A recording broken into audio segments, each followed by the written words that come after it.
dengan soft power berjalan beriringan. Nah, bagaimana Indonesia ke depan? Kami melihat politik luar negeri kita ke depan perlu mengandalkan 5 pilar. Satu adalah pertahanan yang adaptif, yang kedua ekonomi berkeadilan yang maju, yang ketiga lingkungan yang lestari, yang keempat brand Indonesia, yang kelima diplomasi proaktif yang inklusif. Pertahanan adaptif ini artinya strategi pertahanan kita harus adaptif dengan tantangan global.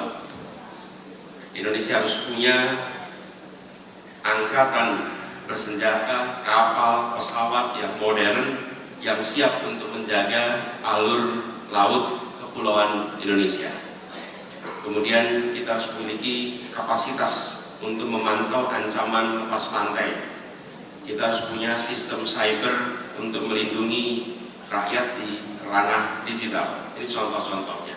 Yang kedua, ekonomi berkeadilan.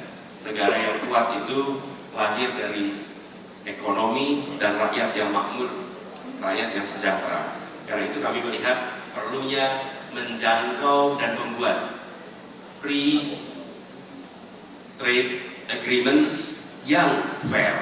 Jadi mungkin namanya free and fair trade agreement yang harus kita bangun sama-sama. Kita menyaksikan bagaimana Singapura, Malaysia memiliki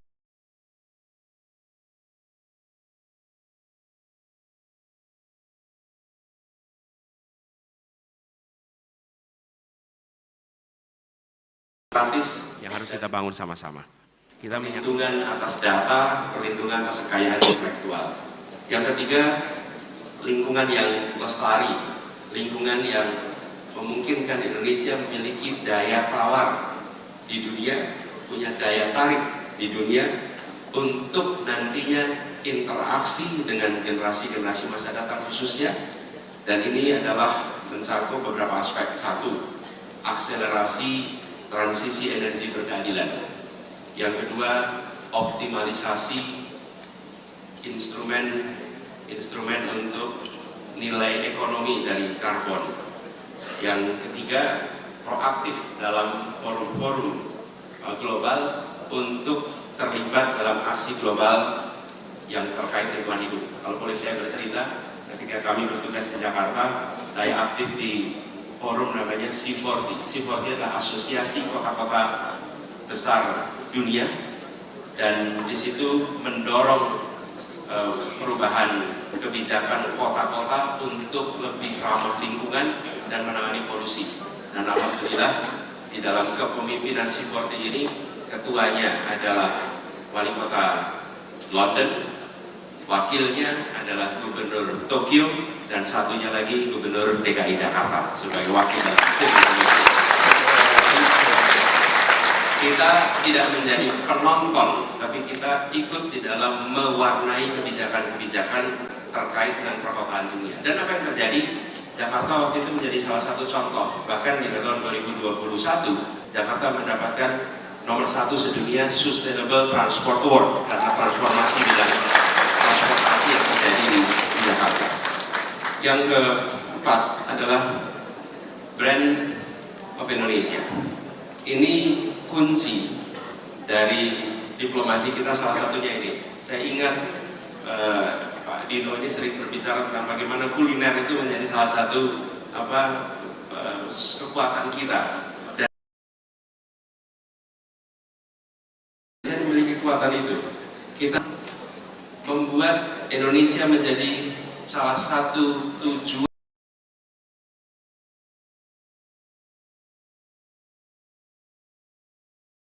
tapi harus bisa menjadi tamu mempesona di orang. Nobel, kita seringkali bicara kita harus jadi tuan rumah di negeri sendiri, ya itu bagus. Tapi kalau cuma tuan rumah di negeri sendiri, rumah-rumah kebudayaan Indonesia di berbagai wilayah dunia. Biarkan dunia datang.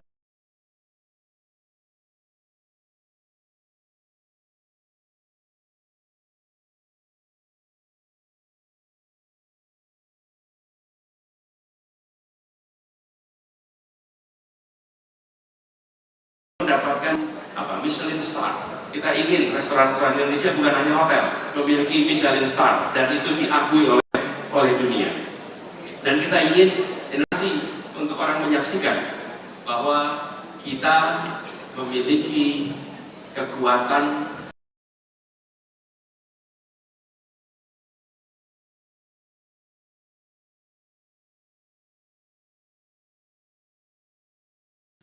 untuk orang menyaksikan bahwa kita memiliki kekuatan di dalam aspek film, aspek seni, dan Indonesia jadi tuan rumah.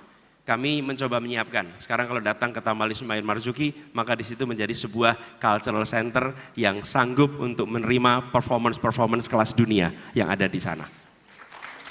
Saya tidak tahu apakah operator membawa. Coba kalau contoh, tolong dipasang foto best rated sub di Asia.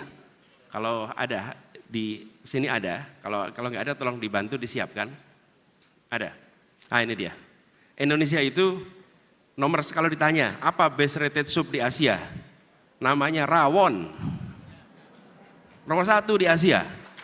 Oke.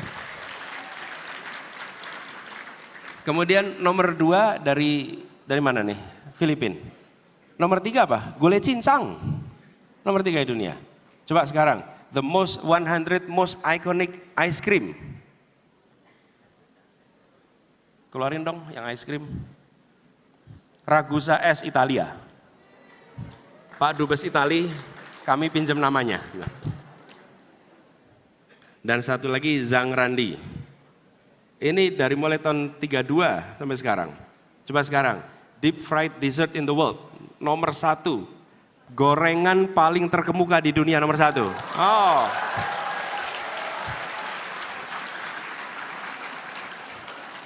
Bayangin coba, makanan kampung ini bukan?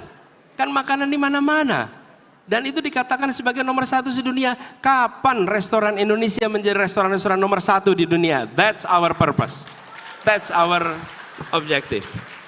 Kami ingin agar kita ini berdiplomasi dengan soft power yang dahsyat.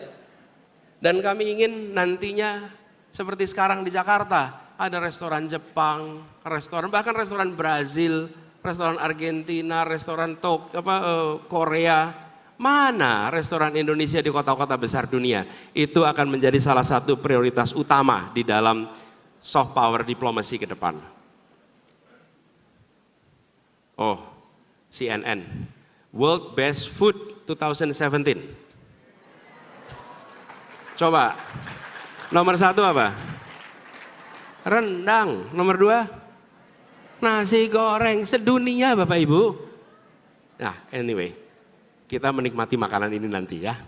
Tapi kita kembali kepada poin kita tadi, bahwa kita menginginkan itu semua. Jadi, ke depan Indonesia perlu lebih proaktif, dan supaya lebih proaktif kita membutuhkan kegiatan diplomasi yang lebih inklusif, diplomasi yang lebih terbuka. Dan kami melihat bukan hanya diplomat, tapi juga semua termasuk kaum muda menjadi ujung tombak Indonesia di dunia internasional. Jadi kami sangat menginginkan diaspora Indonesia di luar negeri menjadi ambasador-ambasador kita. Dan kita ingin agar mereka mendapatkan kesetaraan kesempatan dalam banyak aspek. Supaya diaspora ini menjadi kekuatan. Kebetulan Dino juga yang mendorong kekuatan diaspora. Ini harus kita dorong lebih kuat lagi. Karena kita tahu bahwa kehadiran mereka membawa warna Indonesia. Hari ini datang institusi internasional, kita akan ketemu banyak sekali diaspora India, diaspora Jepang, diaspora Filipina, mana Indonesia? Dan berhenti untuk kita memandang bila ada orang Indonesia bekerja di internasional berarti tidak nasionalis. Tidak, mereka bisa bekerja di sana dan membawa nama Indonesia untuk berada di gelanggang internasional, dan berhenti menyebut mereka sebagai anasionalis. Mereka sama nasionalisnya dengan kita. Biarkan mereka di sana membawa gagasan dari kita. Nah, anak-anak muda juga begitu.